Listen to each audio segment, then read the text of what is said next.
सादर प्रणाम। मलाई आज यस कार्यक्रममा सहभागी गराउने अवसर दिएकोमा म आयोजकज्यूलाई कृतज्ञता ज्ञापन गर्न चाहन्छु। हाम्रा अग्र साहित्यकार श्री कृष्णदत्त चटौत कान्तज्यूले रचना गर्नुभएको नियात्रा हो फेरि अमेरिकामा। उनी लामो समयदेखि नै शिक्षा तथा साहित्यमा ठूलो भूमिका निभाइरहेको हुनुहुन्छ। उनी यति पाको उमेरमा पनि सक्रिय भई 9वटा कृतिहरू प्रकाशित गर्नुभएको छ।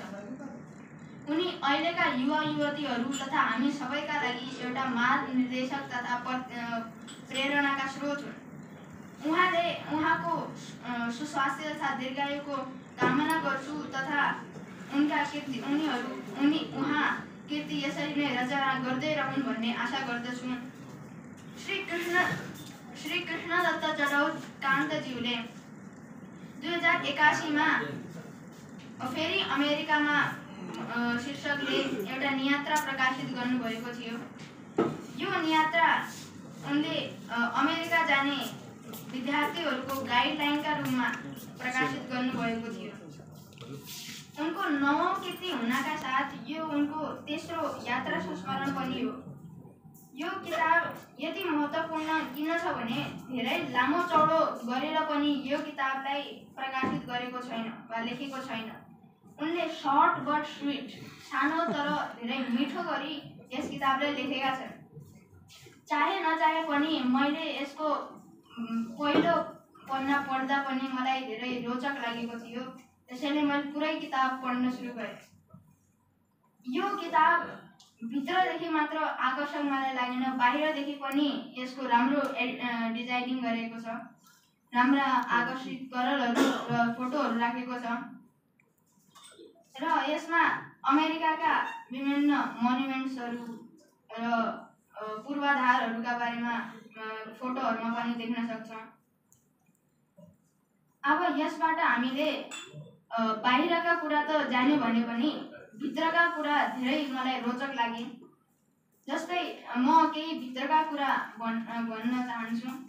जस्तै उनले संयुक्त राष्ट्र अमेरिकाका नागरिकहरू शिक्षित छन् कि छैनन् भनेर एउटा प्रश्नलाई बनाएका थिए। उनले भनेका थिए कि एउटा मानिसलाई सुखी रहनका लागि, आफ्नो जीवन साम्ररी बिताउनका लागि घाँस, बाँस, कपास, यौन र सम्मानको आवश्यकता पर्छ र उनले विस्तारमा नै अमेरिकामा यी सबै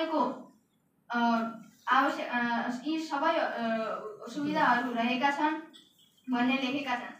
जसरी उनले घाँसमा लेख्दा, जसरी पहिलेका जमानामा राजाहरू 54 भोग खान्थे, त्यसरी नै अहिलेका सामान्य अमेरिकी नागरिक पनि 54 भोग लगाउन सक्छन्।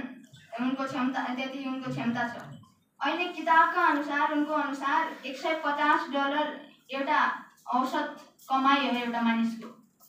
र त्यसका अनुसार यदि एउटा मानिस 42 घाँस पनि खान्छ भने $42 मानौँ भने उसँग $108 अरू बाँकी रहन्छ।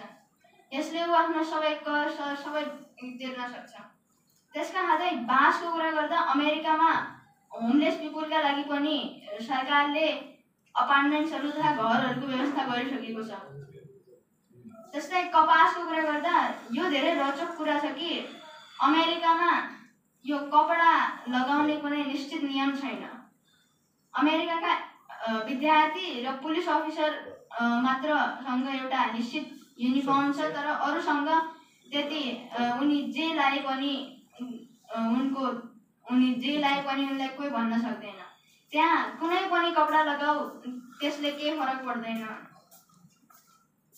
त्यसपछि यौनको लागि स्वतन्त्रता रहेछ त्यहाँ। त्यसका साथै अमेरिकाका मानिसहरूले सम्मानको महत्त्व पनि बुझेका रहेछन्। किताबमा पढ्दा हाम्रा यहाँ तेरो गल्ती मेरो गल्ती भनेर धेरै झगडा गरिरहेका हुन्छन्। तर मैले किताब पढ्दा अमेरिकामा गल्ती भयो भने सरी, नभयो भने okay let's take it over, छोड्दैन। त्यसपछि उनले विवाद थियो एउटा कि विदेश जानु राम्रो कि नजानु राम्रो। त्यसमा पनि उनले लेखेका छन् कि उनले एउटा पहिले जब नेपालीहरू बर्मामा जान्थे, बर्मामा सुनको खानीका लागि जान्थे, तर बर्माका सरकारले उनीहरूलाई राजनीतिक कारण होला कि अरू कारणले नेपालमा फिर्ता फर्काएको थियो र त्यसैका लागि महेन्द्रले तिनको व्यवस्थापन गर्नका लागि तिनीहरूलाई घाँस बाँस कपास सबैको व्यवस्था गरिदिनु भएको थियो। तर पछि गएर ती बर्माबाट फर्किएका मानिसले नेपालमा पनि त्यस व्यवसायको त्यस कामको दृष्टि बढायो र नेपालमा पनि सुन खानीहरू भेटिन थाले। यसले के थाहा हुन्छ भने पहिलो कुरा त विदेश जानु नराम्रो मात्र होइन, राम्रो पनि हो। र अर्को, जति मातृभूमिबाट टाढा गयो त्यति नै दुःख बढ्छ। हामीले देखेका नै छौँ, जसरी अस्ट्रेलियामा गए, अस्ट्रेलियामा ठुला ठुला सपना बनाएर गए तर वहाँ गएर मजदुरी गर्छन्। यो नै यस्तो हो कि मातृभूमिबाट जति टाढा गयो त्यति दुःख बढ्छ र सुख कम हुन्छ। त्यस्तै उनले एउटा दियो तल अँध्यारो भनेर बनाएका थिए।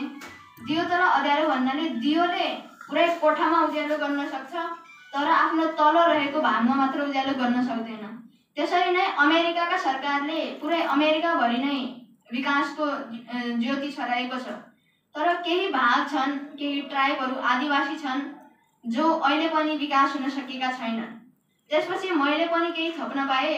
अहिले अमेरिकामा वेबको धेरै संस्कृति रहेको छ। वेब भन्नाले एउटा आधुनिक धुम्रपान।